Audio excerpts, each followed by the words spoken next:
and it may well be established in paper now, a world environmental organism under the UN, a world tax to fund sustainable development, so you're not taxed enough, and using the European Union as an example. So that wouldn't be an example that most of us would select, but that's what's coming. Okay. They need and use, for the most part, they're using the U.S. Army as proxy to do their will, regrettably. And see, the last of the usury-based system, the system of charging interest, that had to be killed out, is in Afghanistan and Iraq and Iran and a few of the remaining Islamic communities that still have their banking and financial system not based on interest. Everywhere else in the world, the central bank typing up money worth 3 cents in a piece of paper, even if they put $500 on it, it's worth 3 cents. And that will then be the end of human beings, and we'll be heading into this new world order that you'll have to have a chip in your forehead or a tattoo in your hand to buy or sell, because you won't own a bank, you won't have anything, so you should have a little bit of cash on hand, or a few pieces of gold and a few pieces of silver if you're able, because that type of thing will go a long way. Everybody's going to end up like happened in Argentina when their artificial fake crisis was put upon them. The banks closed, and you were allowed to take $100 or a couple $100 a week or a month out, and that went on for 8 or 9 months. So that's what's coming. So just plan accordingly. You're to be as wise as a Nakash. So we should all be wise as Nakashas, not just sit around and chit-chat about how horrible things are. Well, then fine, do something about them. And if things are bad where you live, then move. So, plan accordingly, so because it won't be very good. Now, 30-odd years ago, when I was deciding that I had come to understand in my studies of reading some of this stuff that I believed that there was a God who's exhibited, expressed himself through the Old Testament. His prophecies were all assured. But I'd read a fair bit of the Blavatsky's secret doctrine and secret wisdom and Lucius Truss information from Alice Bailey and a lot of this information.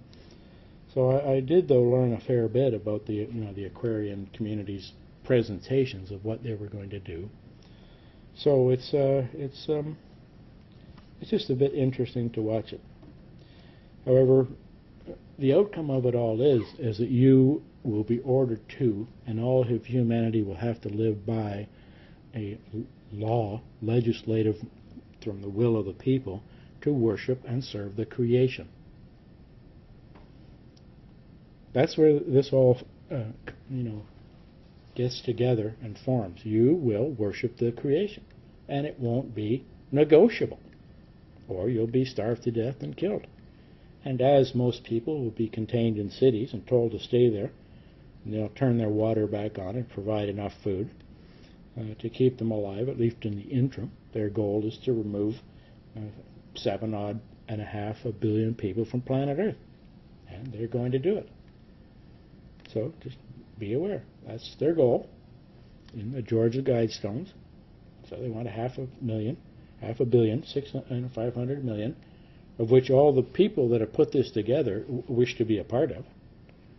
However, some things may not work as they're planning. So, but you can see that, Romans 1:20. For since the creation of the world, and we started out here with Job.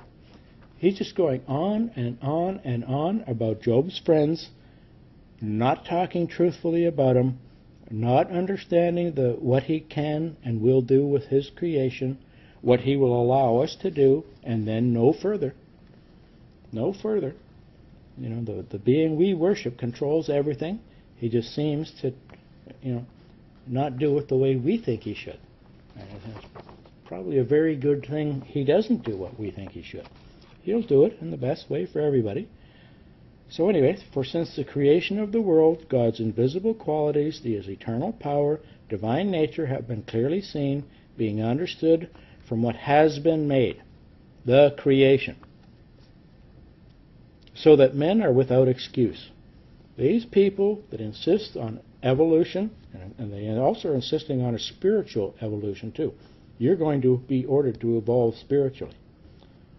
Don't stand up and don't be counted and don't express opposition to evolution and these new spiritual mechanisms that are coming, being taught to everybody in schools. For although they knew God, they neither glorified Him as God nor gave thanks to Him, but in their thinking became futile, and their foolish hearts were darkened. Although they claimed to be wise, they became fools.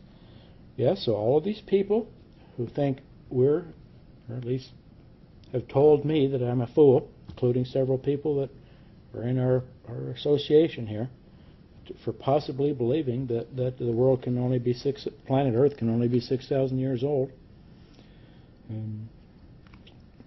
That's fine. They can claim to be wise, or claim they know more, but they only know more because they read somebody saying more. So we'll see who does or doesn't become a fool. Christ repeatedly quoted Scripture when people were dumping on Him and accusing Him of all kinds of gross things, especially not worshiping the Creator correctly. He would quote Scripture. Have you never read? You wise, you know-it-alls. You never read? So, we exchange the glory of the immortal God for icons, images, made to look like mortal man and birds and animals and reptiles. Therefore God gave them over to the sinful desires of their hearts, to sexual impurity, for the degrading their bodies one with another. They exchanged the truth of God for a lie, worshipped and served created things, which is what you're ordered to do coming up here. You will worship and serve the creation rather than the Creator, who is forever praised. So we make in how we conduct ourselves in our business, in our life, to live for the glory of our Creator, so that we can reflect what He wants in our lives. So none of this is easy, and Romans 1:20, if you read it in several other versions, it's just an interesting wording to it, because it's remarkable how much trouble we can get ourselves into thinking we know what we're often talking about. You have to know the plan of God, and you have to be careful about what you believe and say, because God told you what to believe and say. And, we know that for all these years that people have been trying to get us not to understand it, but we are to maximize and maintain, dress and keep the Garden of Eden. So, see, these people have a form of godliness, but they deny the power of God, because they want to make themselves Elohim, or gods, so they can elect in and out their own God. Oh, we'll just vote him out next year. Get rid of that God. He wasn't doing what we want in the majority. So, we'll see. I think I'll end with 2 Timothy 3. Mark this.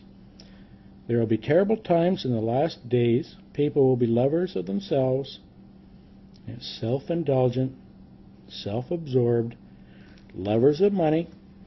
You need enough money to pay your bills, not putting yourself in debt, and have enough on hand so that you can keep your family and friends, and render assistance if required. Boastful, proud, abusive. So, I think we all know a few people that conduct themselves in that way. Disobedient to their parents. See, we're up to about 50 years ago, children obeyed their parents. And if they didn't, they got a spanking, or maybe worse. Or they didn't eat for half a day. And suddenly they became a lot more obedient to their parents. They would sit in church services for hours without causing a problem. Now you go into malls and they're on a rampage, and they're rolling around on the ground and run the family, basically.